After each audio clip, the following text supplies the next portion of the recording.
Real teaching is about helping people see their own light.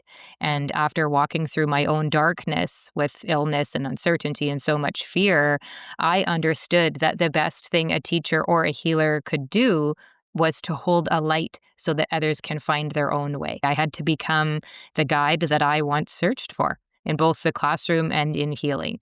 So as a young teacher, I realized I needed to model the curiosity and the patience and the compassion that I craved when I was a student. Hi, everyone. I'm Dr. Desiree Caruso, naturopathic doctor, and I am interviewing my friend and colleague, Brandi Garden. She's the co-founder of Aversio Wellness and also the author of Healing Your Body, Mind, and Soul. Today, we are diving into Chapter 4, Becoming the Teacher You Needed. Brandi, this chapter opens with the quote, "The best teachers are those who show you where to look, but don't tell you what to see." That is such a powerful idea and statement. I'm wondering, how has this truth shown up in your own healing journey, especially in the moments where you had to stop looking for answers outside of yourself and start trusting what you could see within? I think healing begins when you stop outsourcing your wisdom. And for years, I kept looking for the next doctor, for the next drug, for the next expert who could fix me. But the turning point was when I realized no one else can see what I feel, could know what I need, walk this path for me. Teachers, healers, mentors, they can point the way, but ultimately healing happens when we trust what we see within ourselves. And I loved when that moment came for me. You've always said that teaching has lit you up, and you write about this in the book. What were some of the reasons why, and what were your favorite things about being a teacher? Well, I think teaching was about connection for me. And I love that. And it was about curiosity, which I've always been a very curious person, and creating a safe space for growth, both my growth and the growth of the students that I was so lucky to share a classroom with. It lit me up because I got to witness those light bulb moments, the ahas. And I knew nothing about neuroscience back then, but now that I'm a bit of a neuroscience nerd and I know what was actually happening when those light bulb moments happened for children in my classroom, I mean, you're witnessing magic and miracles every single day, multiple times a day. When a child discovers something for the first time or when they feel truly seen, it is a real pleasure to witness that. So to me, teaching at its core isn't about just delivering information.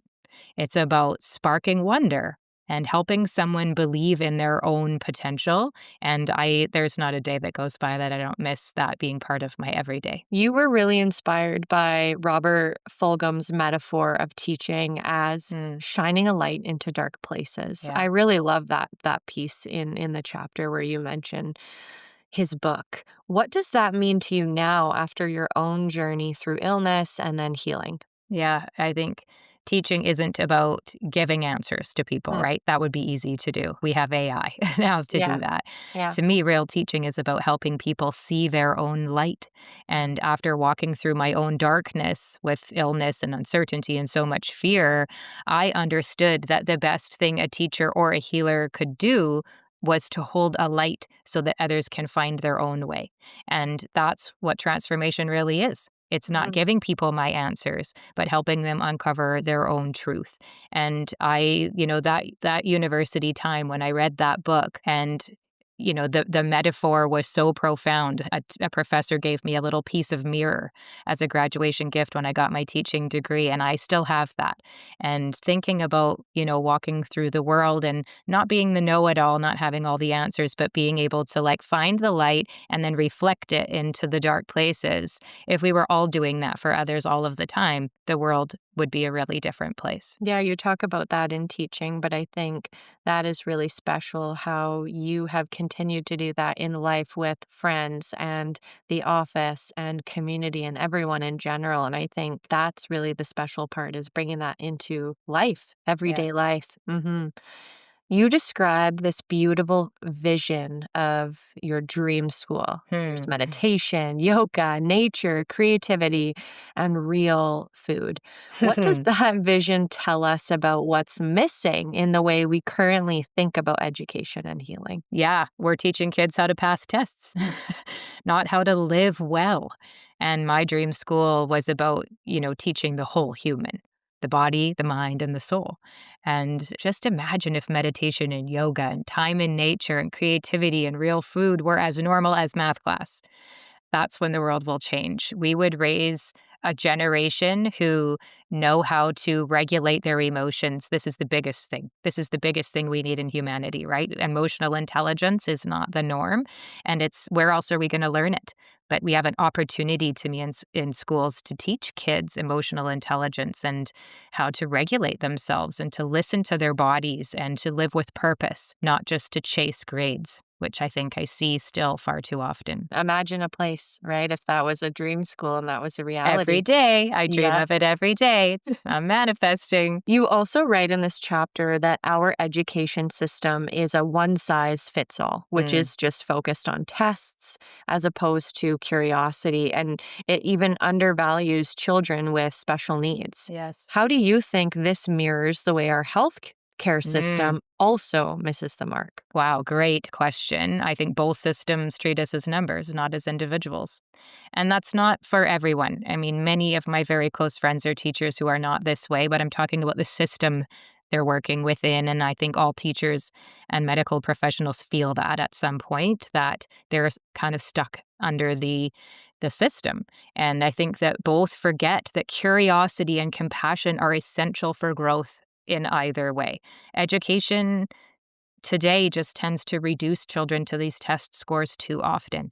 And healthcare reduces patients to their lab results. And I think there's similarities there. Both systems, the humanity gets lost. What we really need, both in classrooms and in clinics, is to see each person as unique and worthy and capable of growth. And that's why I love you, Dr. Des. That is why I would prefer to work with a naturopathic doctor who has the time to see me as this unique individual. And, just being in your presence, and of course, I've seen you in clinic too, I just walk away feeling capable of growth and evolution and transformation. And to me, that's what we're all here for.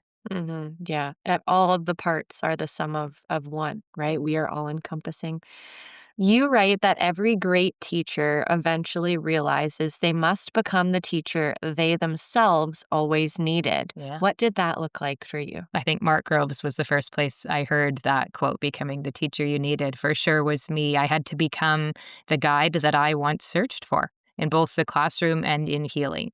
So as a young teacher, I realized I needed to model the curiosity and the patience and the compassion that I craved when I was a student. And I loved school, but there was something that was always missing there for me. So, Mhm. and later in healing, I had to step into that very same role to stop waiting for someone else to save me Yeah. and instead become the teacher who could guide myself and eventually others through the journey. And that's what Mhm. this book is about, is me just sharing that that of what I needed and what I learned hopefully can be a gift to somebody else who's on that same journey. Brandy, in this chapter, you share 5 tips for being a great teacher. You talk about building trust, encouraging curiosity, modeling lifelong learning, and practicing patience, all of which you still do today. I know you did when you were a teacher. I was your grade 4 student, and now we are colleagues and friends, and I see you doing this in real life.